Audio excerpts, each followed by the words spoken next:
Imagine a river, so overwhelmingly powerful that for half the year it literally flows backward. Yeah, it's hard to even picture. Right. I mean, it pushes so much water upstream, like against the current of its own tributaries, that it creates this massive inland sea. It's essentially a gigantic living food engine. Exactly, a food engine for tens of millions of people.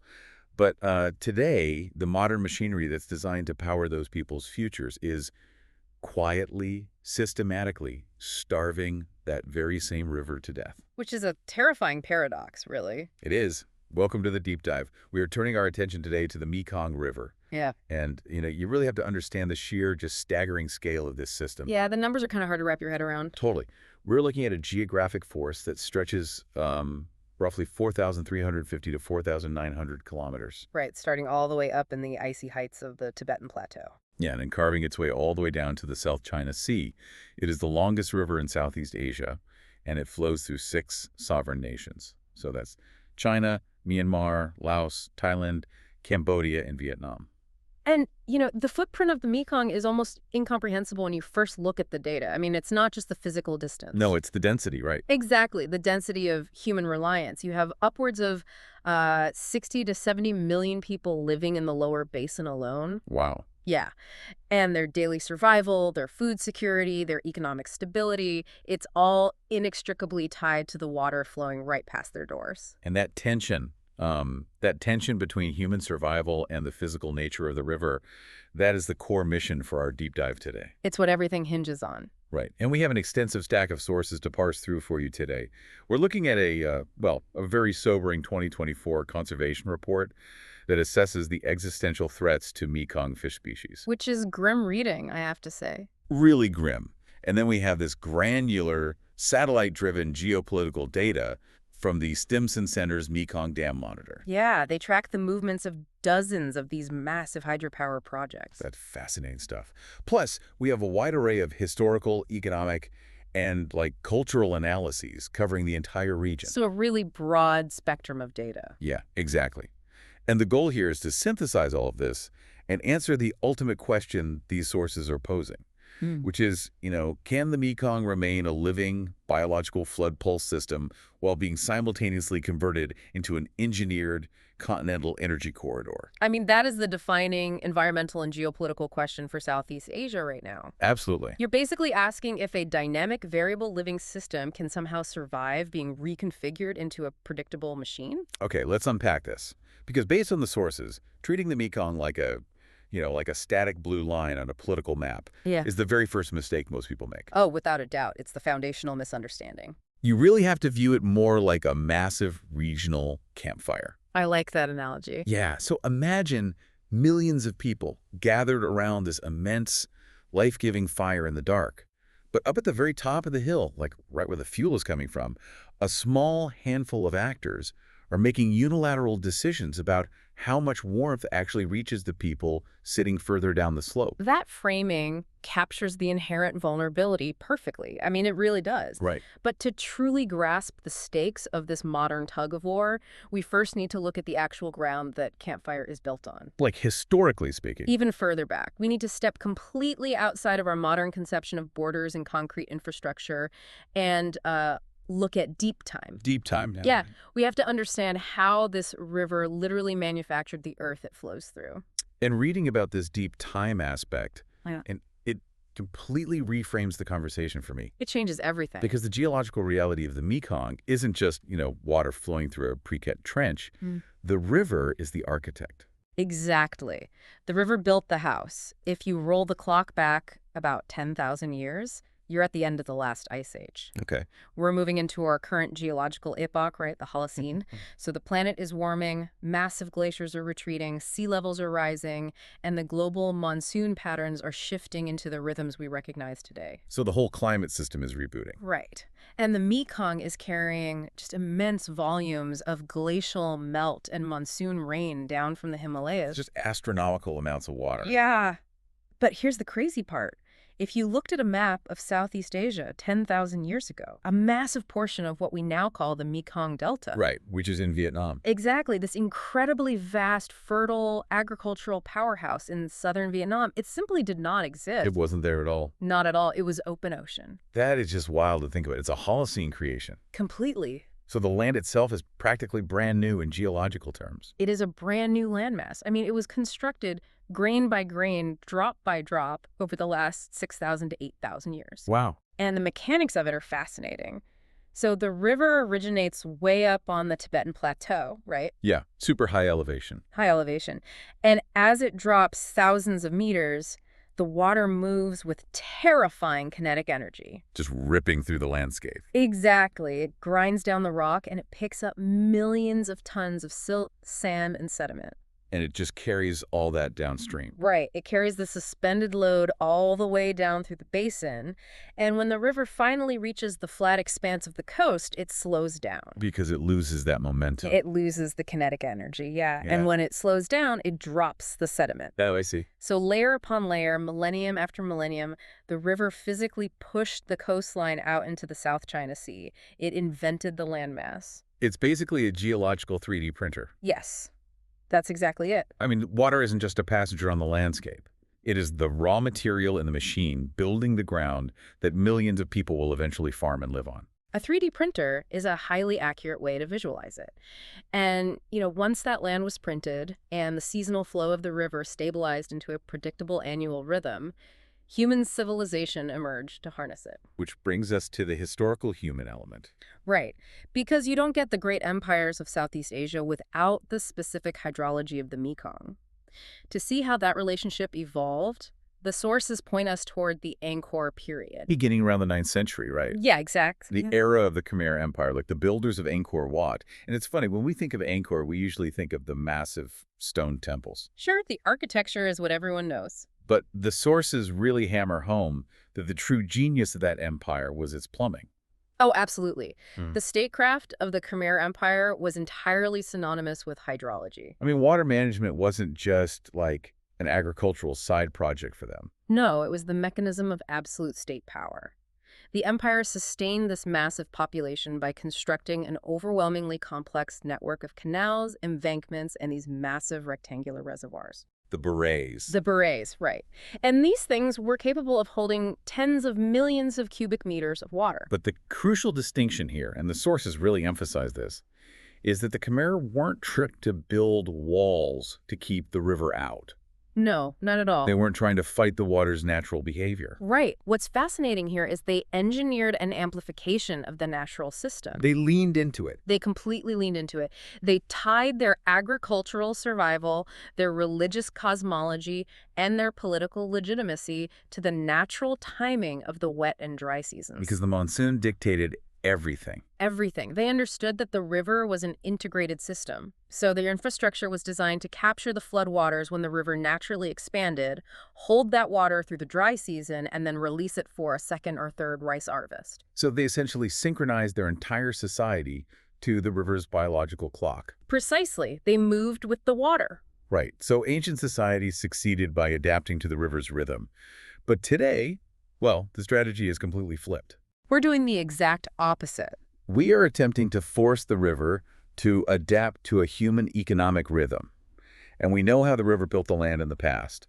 But if we want to understand the modern crisis, we have to look at the actual biological mechanics of the river today. Right, the living system. We need to look at how the flood pulse system functions. And I cannot stress enough, the flood pulse is the beating heart of the entire lower Mekong basin. It's everything. You literally cannot understand the ecology of Southeast Asia without understanding this pulse. And the most extreme, undeniable evidence of this pulse is the tonal sap in Cambodia. It's incredible. We touched on this in the hook, but the hydrodynamics of what happens here are just staggering. It is genuinely one of the most unique hydrological phenomena on the planet.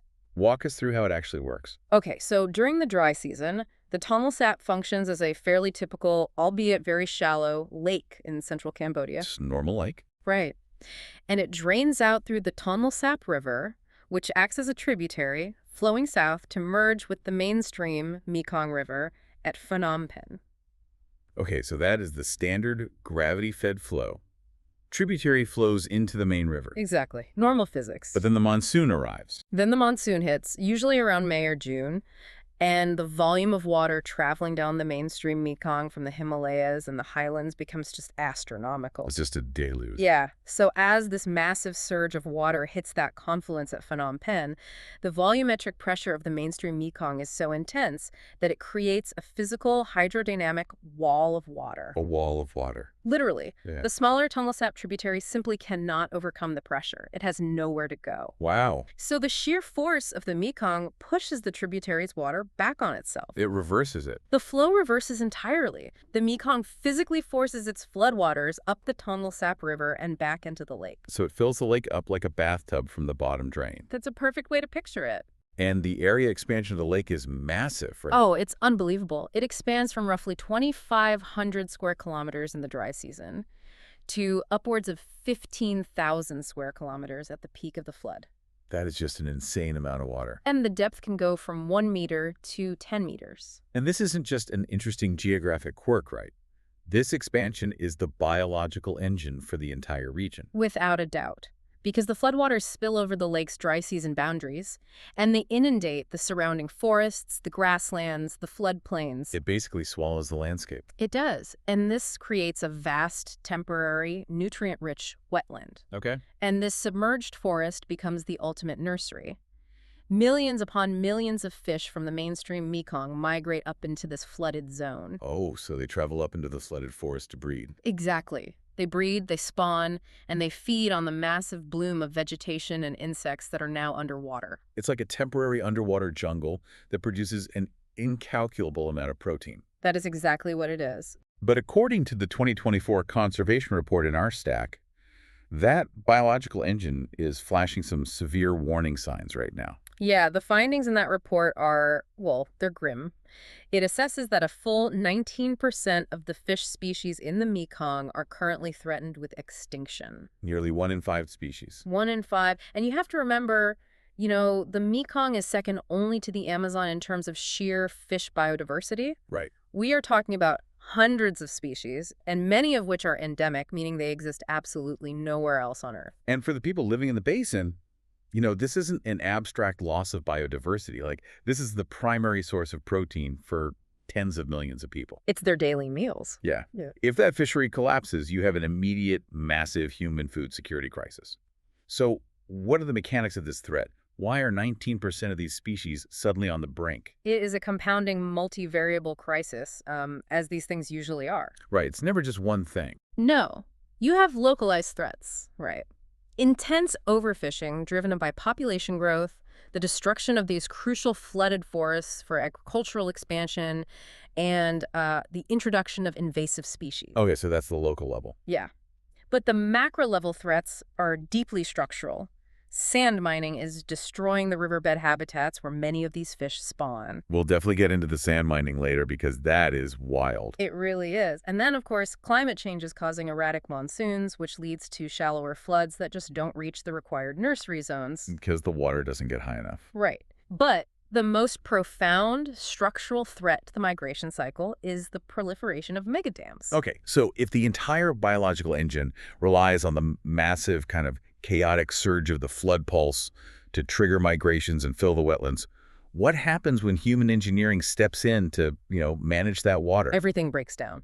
Because you have China building these massive cascade dams on the upper portion of the river, which they call the Langkak. Right, the Langkang Cascade. And then further downstream, you have Laos executing this really aggressive national strategy to become the battery of Southeast Asia by building dozens of their own hydropower projects. Yeah, the physical transformation of the river is staggering. Just the concrete alone. The Langkang Cascade in China alone gives upstream operators the ability to hold back tens of billions of cubic meters of water. Tens of billions. It's an unimaginable volume. And Laos, seeking to monetize its geographic position, is actively damming the mainstream and the major tributaries to export electricity. Mostly to Thailand and Vietnam, right? Primarily, yes. Now, let me push back on the framing here for a second. Sure, go ahead. Because the engineering logic seems entirely rational to a lot of people. On paper, it makes perfect sense. Right. Human societies need electricity. They need baseline power grids to industrialize and lift people out of poverty. Oh. And hydropower is a low-carbon energy source.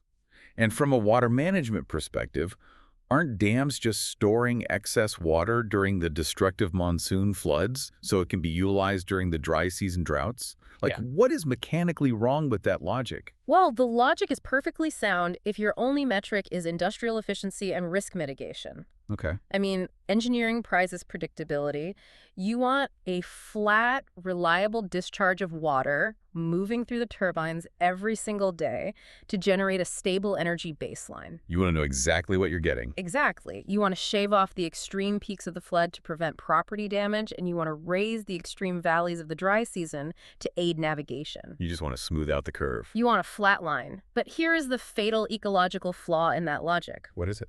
The river's biology requires the extreme curve. Oh. Yeah, a dam doesn't just block water. It fundamentally rewrites the timeline of the river. It rewrites time. It does, because the fish, the sediment transport, the wetland vegetation, they all evolved over millions of years to depend on extreme variability. They need the chaos. They require the chaos. They need the violent surge of the flood to trigger spawning. Because that's the signal. That's the evolutionary trigger. And they require the stress and the specific water chemistry of the extreme dry season to complete their life cycles. Natural ecological resilience demands variability. Whereas engineering demands predictability. Exactly. So when you dam the river to satisfy the human economic clock, you systematically starve the biological clock. We are essentially forcing a variable breathing system into a mechanical straitjacket. That's a great way to put it. And if this engineering is rewriting the river's biological clock, it is simultaneously rewriting the colossal economic systems that depend on that natural flow. Oh, the economic fallout is massive. Let's look at the actual economy of the basin, because the water is essentially money moving downstream. It really is. The economy of the lower Mekong is built entirely on the mechanics of flow. And agriculture is the undisputed bedrock. Especially the delta. Yes, the Mekong Delta in Vietnam is one of the most productive agricultural regions on the planet. It is a critical driver of global rice exports. But the secret to that agricultural dominance isn't just the fact that there's water available for irrigation. No, not at all. The real wealth is suspended in the water. It's the dirt. The sediment. The sediment is the free, naturally distributed fertilizer that makes the whole system work. And it just arrives every year. Exactly. When the natural monsoon flood overtops the riverbanks and spreads out across the plains of Cambodia and Vietnam, it isn't just depositing water. Right. It is dropping hundreds of millions of tons of nutrient-rich silt and clay that was scoured from the Tibetan Plateau and the highland tributaries. No, it's basically a massive, continent-wide fertilizer delivery system. And it's completely free. This fresh layer of topsoil replenishes the land every single year. It is the sole reason farmers in the Delta can push the land to yield 2 or even 3 rice crops in a single year without entirely exhausting the soil. Wow. But when you introduce a massive concrete dam into the main channel, that free fertilizer delivery system is suddenly interrupted. The interruption is catastrophic, because a dam allows the water to pass through the penstocks and turbines, but the heavy, nutrient-dense sediment drops out of suspension as the water hits the still reservoir. Because the water stops moving fast enough to carry it. Right. The sediment sinks and gets permanently trapped behind the concrete wall. So what comes out the other side of the dam? Well, what comes out is a phenomenon hydrologists call hungry water. Hungry water. Yeah. The water leaving the dam has immense kinetic energy because it's falling, but it has been completely stripped of its sediment load. It's essentially too clean. It is too clean. Yeah. And physics dictates that the water will seek to regain its equilibrium. It wants to carry something. Yeah. So this high-energy, clean water exits the dam and immediately begins aggressively scouring the riverbed and the riverbanks downstream, picking up new sediment. It starts eating the river. It literally eats the river. That is terrifying. It is. And for the farmers hundreds of miles downstream, the water that finally reaches their irrigation canals is completely devoid of the nutrients they rely on. So the free fertilizer is gone. Gone. Soil fertility plummets. And to maintain their yields, those farmers now have to spend their extremely narrow profit margins buying chemical fertilizers. So the natural free subsidy has been replaced by an expensive artificial input. Exactly. But the agriculture sector isn't the only economy pulling resources from the river. You have shipping, textiles, manufacturing. But the industry that the sources highlight as a quiet, just devastating catastrophe is resource extraction. Specifically sand mining. Sand mining. I mean, we touched on this earlier, but we need to dive deep here because this blew my mind. It is a colossal, multi-billion-dollar illicit and licit industry on the Mekong. Why do they need so much sand? When you look at the explosive urbanization happening across Asia, the new mega cities in China, the expansion of Singapore, the high-rises in Phnom Penh and Ho Chi Minh City, all of that requires concrete. Right, and concrete needs sand. But it requires a very specific type of angular river sand to bind properly. Oh, you can't just use any sand. No, desert sand is too smooth. You cannot use it for construction. The buildings would collapse. You need river sand. So to build the skylines of these rapidly modernizing cities, we are literally scooping out the foundation of the Mekong River. We are. So what are the actual physics of this? Like, how does dredging sand destroy the river? Okay, so when you have fleets of these massive industrial barges dredging millions of tons of sand from the riverbed year after year, you are fundamentally altering the morphology of the channel. You're changing the shape of the river itself. Exactly. First, you are physically making the river deeper. And by increasing the depth, you change the hydrodynamics.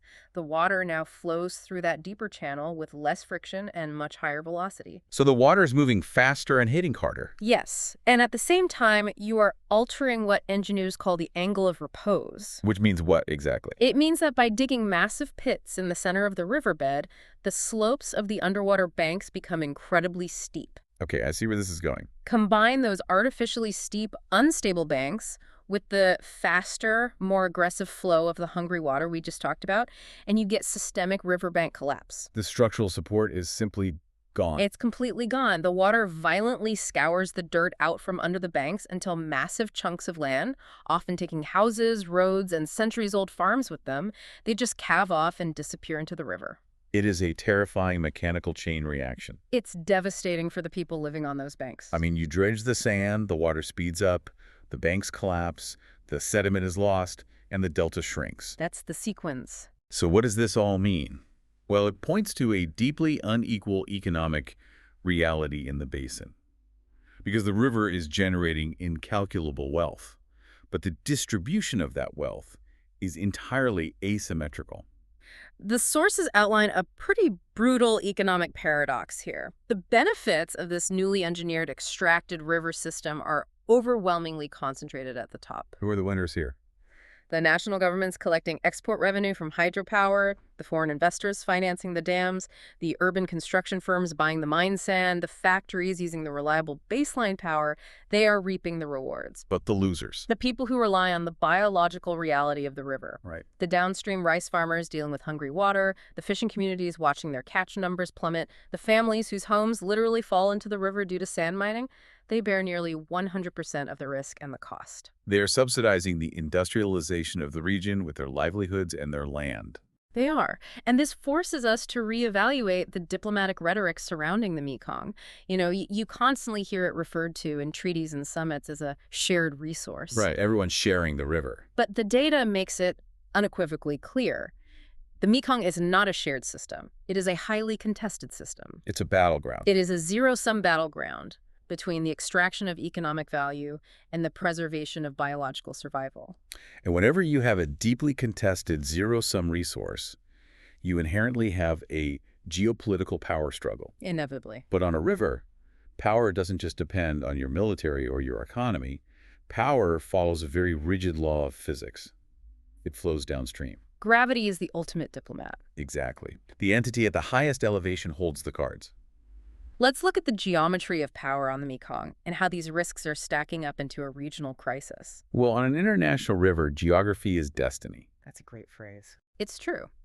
And the upstream nations, predominantly China on the Lancang Cascade, and increasingly Laos on the mainstream Mekong, they hold the absolute physical high ground. Because they're at the top of the hill. Because they sit at the top of the watershed, they dictate the hydrology for everyone else, they possess the physical infrastructure to hold water back in massive reservoirs or to release it at will. While the downstream nations, specifically Cambodia and Vietnam, are entirely captive to those upstream decisions. They are just waiting at the bottom. Right. They are positioned at the bottom of the funnel, waiting for the water, waiting for the sediment, waiting for the fish. It is a position of intense structural vulnerability. And that vulnerability is dangerously amplified by a historic lack of data transparency. Oh, the data sharing issue is massive. It's critical. If you look at the 2023-2024 data from the Stimson Center's Mekong Dam Monitor. Which, by the way, is a phenomenal geopolitical tool. It really is. It uses satellite imagery and remote sensing to track the reservoir levels and operations of dozens of dams across the basin. You can't hide from the satellites. No, you can't. And when you look at that data, you see exactly how this power dynamic plays out during a crisis. Because the dam monitor data cuts through the political rhetoric and shows exactly what the water is doing. And what it showed recently was deeply concerning, particularly regarding drought conditions. Yeah, over the last several years, the region has experienced severe, prolonged droughts, exacerbated by El Niño patterns and climate change. And during a drought, water ceases to be just a geographic feature, right? It becomes the most valuable strategic commodity on the continent. The downstream agricultural economies of Thailand, Cambodia, and Vietnam desperately need water to save their harvests and prevent saltwater from destroying their deltas. And the upstream dams have the water. They do, but they also have their own domestic needs. They need that water spinning through their turbines to meet their energy export contracts. So it becomes a question of who gets priority. Exactly. And the Dam Monitor documented instances where upstream dams in China heavily restricted flow, holding back massive volumes of water in their reservoirs during the wet season. Presumably to ensure their own hydropower capacity for the coming dry season. Right.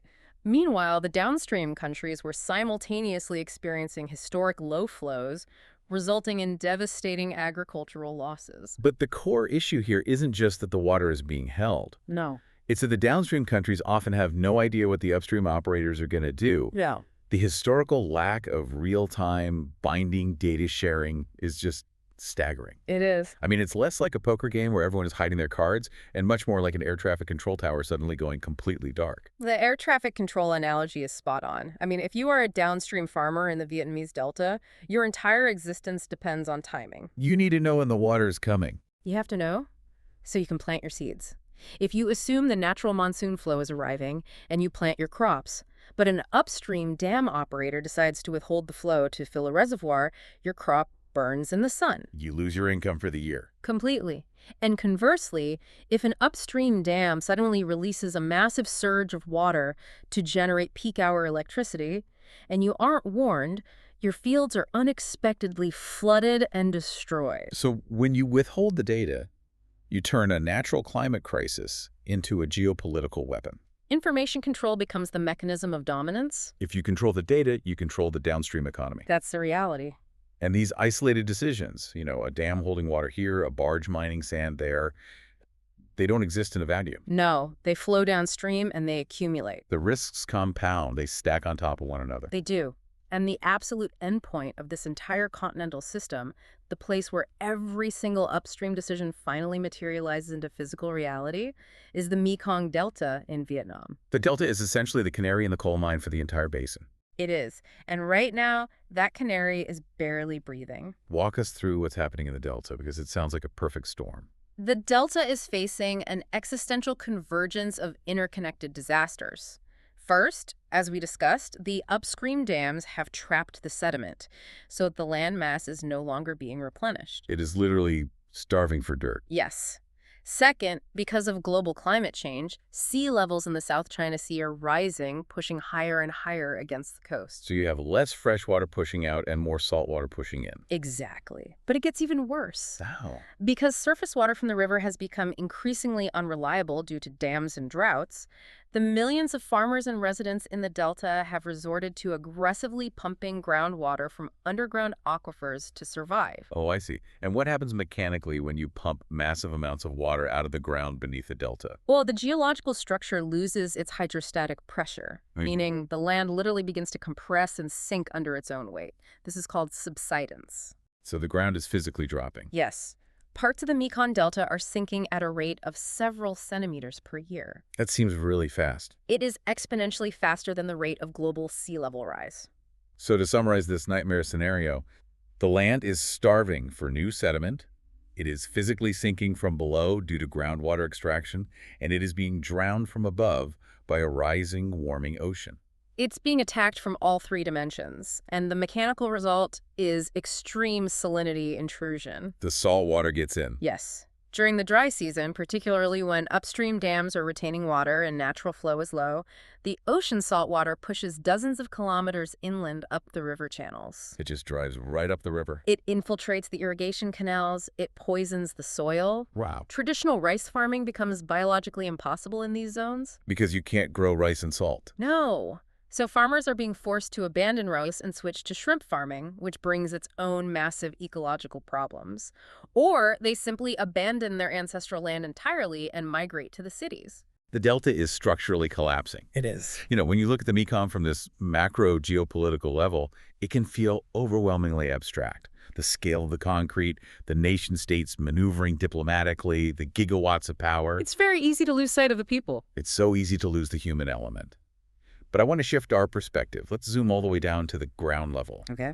How is this grand, shifting, intensely contested system actually experienced by a single human being standing on the muddy banks of the river? This is a crucial shift in perspective, I think, because for the people living in the basin, the Mekong is not an abstract spreadsheet of hydrological data. Right. It is an intensely sensory, daily, lived reality. It dictates the texture of their entire existence. I kept thinking about the different profiles of the people described in the sources. Which one stood out to you? Well, imagine the fisherman on the Tonle Sap. He doesn't read the Stimson Center dam monitor. He reads the environment. He wakes up before dawn, and he listens to the specific way the water slaps against the wooden hull of his boat. He smells the river mud to gauge the turbidity and the nutrient load. It's incredibly intimate knowledge. His entire survival, like the ability to feed his family that week, is tied to a deeply generational knowledge of exactly where the fish are running on that specific day in that specific season. But here is the tragedy of that. That generational knowledge is entirely predicated on the natural rhythm of the river. Right. If the flow suddenly drops or surges unseasonably because a dam operator 1,000 miles away decided to engage in hydropeaking to meet an energy demand curve. All of that ancestral knowledge is instantly rendered useless. Instantly. The fisherman's reality is destabilized without his consent. And then you have the rural farmer in Cambodia or Vietnam. Her relationship with the river is entirely built on patience and submission. Yes, a completely different interaction. She doesn't view the river as an adversary to be conquered. Her life is a practice in timing. She waits for the flood. She waits for it, knowing it brings the soil she needs. She meticulously times her planting to the slow retreat of the waters. She is physically and psychologically synchronized to the natural pulse of the environment. And in total contrast to both the fisherman and the farmer, you have the rapidly growing demographic of the urban resident. Right. The city dwellers? Consider someone living in a modernizing metropolis like Phnom Penh or Ho Chi Minh City. They might drive over the river every single day on a massive, steel-reinforced concrete bridge. But they don't really interact with it. No, their daily life is increasingly disconnected from the river's biological cycles. To the urban resident, the river is mostly just an industrial utility. It is a background utility. It provides the municipal drinking water, and it carries away the city's effluent. They don't track the fish migrations or the sediment load. They don't have to. For the urban dweller, the river only asserts its raw natural power when the modern engineering fails. When the drainage pumps break down. Right. Or when the levees are breached during an extreme monsoon and the floodwaters reclaim the paved streets. So you have three entirely different realities, all completely dictated by the exact same body of water. Yes. But woven through all of these lived experiences, especially in the rural areas, is a profound layer that modern hydrology and engineering entirely ignores. The spiritual dimension. The spiritual reality of the river. Because to the people living there, this isn't just H2O moving downhill governed by gravity. Not at all. For millions of people across the basin, the Mekong is a living, breathing entity. It has a soul. It is a spirit, it is a provider, and it is a formidable force that demands absolute respect and negotiation. You see this vividly in the ancient animist traditions that are still deeply practiced along the banks. Right. In the animist worldview, the river, the specific whirlpools, the ancient trees on the banks, they are all inhabited by spirits, by local deities, and by ancestors. And you really cannot discuss the spiritual identity of the Mekong without discussing the Naga. The Naga are central. The Naga mythology is profoundly embedded in the cultural DNA of Laos, northeastern Thailand, and Cambodia. These are the sacred, serpentine, semi-divine beings that are believed to reside in the deep, dark pools of the riverbed. And the Naga are not just passive mythological creatures, right? No, they are active participants in the environment. They are revered as the ultimate protectors of the water. So they have a job. They are believed to control the rains, dictate the fertility of the surrounding land, and govern the safety of those who travel on the river. And crucially, they are dualistic. Meaning they can be good or bad. Well, they are benevolent providers, but if they are disrespected, if the river is polluted or improperly altered, they can be incredibly dangerous and destructive. They are kind of like the river's immune system, culturally speaking. That's an interesting way to put it. And this belief is so tangible that it actually manifests in physical phenomena. The sources mention the Naga fireballs. Oh, the Naga fireballs are a fascinating intersection of natural phenomena and deep spirituality. What exactly are they?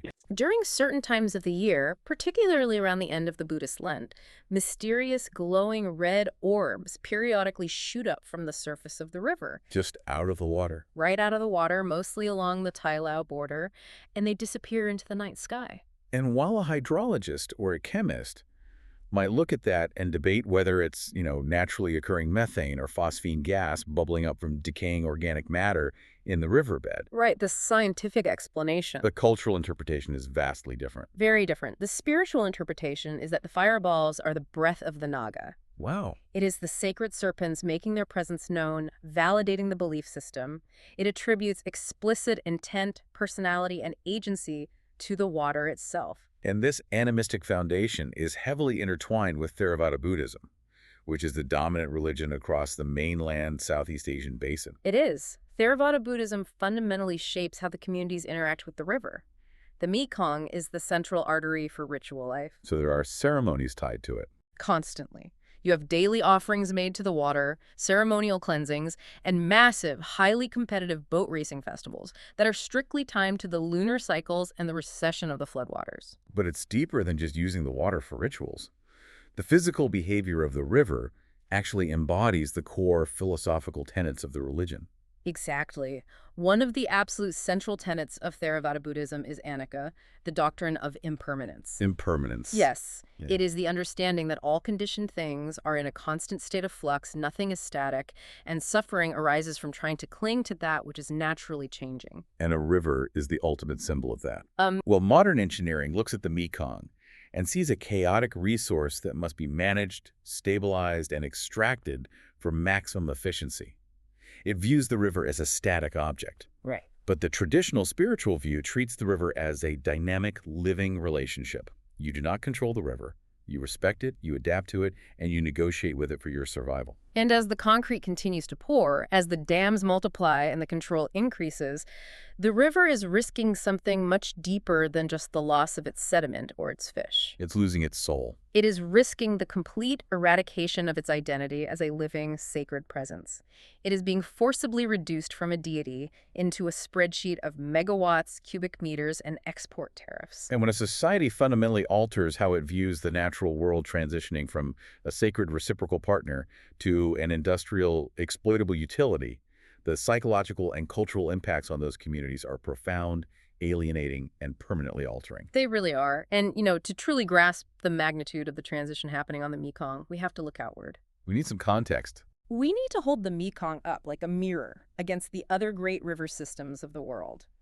What is a universal human experience of living on a river, and what makes the Mekong entirely unique? The sources provide a really illuminating comparative analysis on this. Let's run through these comparisons because they highlight exactly what is at stake. Let's start with the Nile. Okay, the Nile in Egypt. Right. When you look at the historical Nile in ancient Egypt, the absolute defining characteristic of that river was its clockwork predictability. The floods came at the exact same time every year. With reliable mathematical precision, and that allowed an ancient empire to build incredibly stable, centralized agricultural and societal systems around it. So the Nile was basically a metronome. Yes. But the Mekong isn't a clock, it's a pulse. It creates its massive biological abundance not through gentle, predictable flooding, but through massive, variable, chaotic surges. Precisely. Now, contrast the Mekong with the Amazon. Biggest of them all. The Amazon is the ultimate wild, untamed megasystem. It is defined by its sheer, almost incomprehensible geographic scale. Right. And crucially, compared to other major basins, the main stem of the Amazon remains relatively unengineered. It is a portrait of a system largely operating on its own natural terms. The Mekong, however, is defined by its incredibly dense human reliance. Very dense. You have tens of millions of people living intimately within its floodplains, and it is right in the violent middle of a massive, rapid engineering transition. It is the active battleground between the wild and the fully managed. Exactly. Now let's consider the Ganges in India. Okay. The Ganges is arguably the most explicitly formalized sacred river on Earth. People travel from all over to bathe in it. Its sacredness is an overt, institutionalized reality. It is the central focal point for Hindu purification rituals, massive pilgrimages, and cremation ceremonies. You go to the Ganges specifically to interact with the divine. While the Mekong's spirituality, as we discussed, is far more embedded in the mundane. It is animism and Buddhism blended seamlessly into daily agricultural and physical survival. You don't necessarily travel to the Mekong just to worship it. You worship it by living with it, by fishing in it, by reading its currents and respecting its spirits, while you pull your daily calories from it. It is a lived utilitarian sacredness. Now let's look at a geopolitical comparison. The Yangtze in China. This one is interesting. The Yangtze tells a story of highly coordinated, centralized national control. Because the vast majority of the river exists within a single sovereign nation, the Chinese government can design and implement massive basin-wide engineering projects, like the Three Gorges Dam, as part of a single, unified national strategy. And the Mekong is the exact geopolitical opposite. Entirely. It is incredibly fragmented. You have 6 different sovereign nations, competing national interests, historical animosities, non-binding water commissions, and a constant low-level diplomatic tug-of-war. There is no single architect for the Mekong. Which brings us to the final and perhaps most ominous comparison in the sources. The Mississippi River in the United States? Yes, the Mississippi.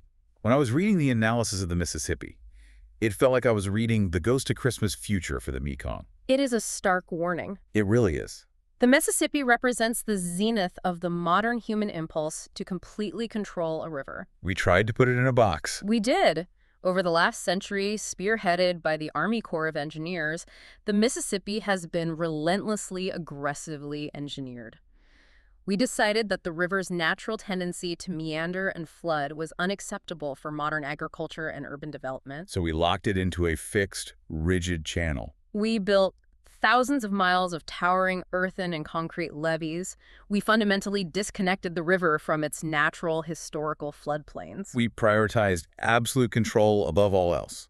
But the mechanical consequences of that control have been devastating, haven't they? The long-term ecological and physical cost has been astronomical. Because the river is confined to a tight channel, it acts like a fire hose. A fire hose. Yeah, it shoots its sediment straight off the continental shelf into the deep Gulf of Mexico, rather than dispersing it across the delta. Oh, so the dirt is just lost to the ocean. Exactly. As a result, the incredibly vital wetlands of the Louisiana Delta are starving for sediment and disappearing into the sea at an alarming rate. Which is exactly what is beginning to happen in Vietnam on the Mekong. The exact same process. Right. Furthermore, by building higher and higher levees and preventing the water from naturally spreading out and dissipating its energy, we have actually intensified the flood risk in certain areas. Because the water has to go somewhere.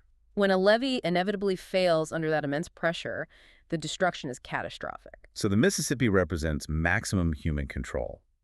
But it has resulted in a brittle system fraught with unintended, highly destructive consequences. Very brittle. And right now, the Mekong is standing at a historical crossroads, looking down that exact same path of rigid, engineered control. Which leads us to the deepest, most profound takeaway from all of the sources we've examined today. Was that? The story of the Mekong isn't just a lesson in hydrology or biology or geopolitics. The river offers a profound and frankly uncomfortable philosophical mirror for human existence itself. It is a psychological mirror. Let's really explore this. Okay. Because living intimately with a system as powerful, variable, and dangerous as the Mekong forces a necessary evolution in how human beings think, behave, and perceive their place in the world. It directly challenges the core default setting of the modern industrialized human impulse. Which is to control everything. Exactly. Our primary psychological drive, especially in the developed world, is to plan, to stabilize, to mitigate risk, and to control our surroundings. We want our environment to be a predictable, manageable background so we can feel safe and focus on economic growth. We want to turn on the tap and know the water is there. We want to pave the road and know it won't wash away. Right. But the Mekong inherently refuses to be fully controlled. It forces the people who live on it to confront the inescapable reality of duality. Duality in what sense? The river is the ultimate dualistic force. It is the creator of life. It physically built the landmass of the delta. It feeds the millions of fish. It fertilizes the rice paddies. But it is simultaneously the destroyer. Yes. The exact same water that brings the harvest also floods the homes, aggressively erodes the riverbanks, and carries away the livestock. And historically, the cultures of the Mekong Basin haven't tried to artificially separate those two realities. No, they embrace both. They don't view the flood as an evil anomaly to be eradicated. They understand that creation and destruction are two inevitable halves of the exact same biological process. You can't have one without the other. Right. The river demands that you have the psychological fortitude to hold joy and grief, abundance and catastrophic loss in your hands at the exact same time. You literally cannot have the bounty of the harvest without accepting the existential risk of the flood. And that acceptance leads to a completely different way of moving through the world. The core philosophical lesson of the Mekong is the triumph of rhythm over impulse. Here's where it gets really interesting. Let's dig into that rhythm over impulse idea, because I think that is the key to understanding the entire region. I agree. In a modern engineered city, if you want something, you just act on the impulse. If you are cold, you turn up the heat. If you are hungry, you go to the store, regardless of the season. You impose your will on your environment. You dictate the terms. But living with the wild Mekong proves that you cannot force the harvest. You cannot schedule the massive fish migration to align with your quarterly economic projections. You are forced to adapt your human impulses to the immovable rhythm of the water. You have to learn how to wait. You have to wait. You have to surrender a significant degree of your personal and societal autonomy to the overwhelming power of the natural world. It shows us that not all chaos is something to be avoided. Some chaos is purely generative. Without that chaos, the ecosystem dies. And it forces a realization that applies to hydrology as much as it applies to human psychology. Excessive freedom letting, a massive river run completely wild with zero human adaptation or preparation, creates dangerous, unlivable chaos. True. But excessive control, arrogantly attempting to dam, levee, and manage every single drop of water to eliminate all risk, creates a rigid, brittle, suffocated system that will eventually, inevitably shatter under the pressure. The river, exactly like a well-lived human life, requires a balance of both direction and flow. Erection of flow. It needs the boundaries of the riverbanks to give it purpose and momentum, but it also desperately needs the freedom to move, to expand into the floodplains, to adapt to the seasons, and to breathe. And when we use concrete and turbines to engineer the breath out of the river, we are fundamentally engineering the resilience out of our own future. That is the ultimate cost of control. So to synthesize this massive, incredibly complex journey we've been on today, the Mekong is not just a blue line on a map. It is a living, breathing, deeply shared, and intensely contested biological force. It is a region-defining campfire. Yes, a campfire. Its true power, its unique ability to feed and sustain tens of millions of people, does not come from stability. It comes directly from its variability, its chaos, and its natural rhythm. And the ultimate survival of those millions of people hinges entirely on whether humanity can remember how to respect and synchronize with that rhythm rather than arrogantly attempting to engineer it out of existence. Which leaves us with a final, highly provocative angle to ponder as we wrap up this deep dive. I think we have to ask the hard question here. Let's do it. We have spent this entire discussion looking at the massive scale of human intervention. We've talked about how climate change, resource extraction, and relentless mega-engineering projects are permanently altering the Mekong's historic rhythms. We are actively attempting to unwild the river. We are trying to build our way out of the river's inherent chaos using concrete and data. But what if that entire paradigm is flawed? How so? What if the ultimate solution to the compounding crisis on the Mekong won't actually be found in hydrology or architecture? As climate extremes become increasingly severe and unpredictable, the static engineering, the dams, the levees, will inevitably fail to contain the dynamic energy of the environment. Because nature always wins eventually. Always. What if the real adaptation required for the future is entirely psychological? Explain what you mean by psychological adaptation. Well, look at the trajectory of the last century. We have a global civilization that has spent 100 years aggressively learning how to control, dominate, and extract from nature. We've mastered it. But what happens to that civilization when it suddenly finds nature completely uncontrollable again? Oh, wow. Perhaps the most genuinely resilient communities of the late 21st and 22nd centuries won't be the ones hiding behind the most advanced, expensive concrete infrastructure. Because the concrete will crack. The concrete will crack. Maybe the survivors will be the ones who manage to relearn the ancient art of surrendering to the water. The communities who can let go of the modern illusion of fixed borders, permanent property lines, and static concrete, and remember how to physically and psychologically move with the flood. So the defining question for the region isn't just whether we can find a way to re-engineer the river to save it. No, the real question is, are we prepared to do the agonizing work of unengineering our own mindset? Are we brave enough to step away from the control panels and the data monitors, look out at the muddy, chaotic, brilliant waters of the river, and accept that we don't actually have all the answers? Thank you for joining us on this deep dive. Keep questioning the flow of the world around you.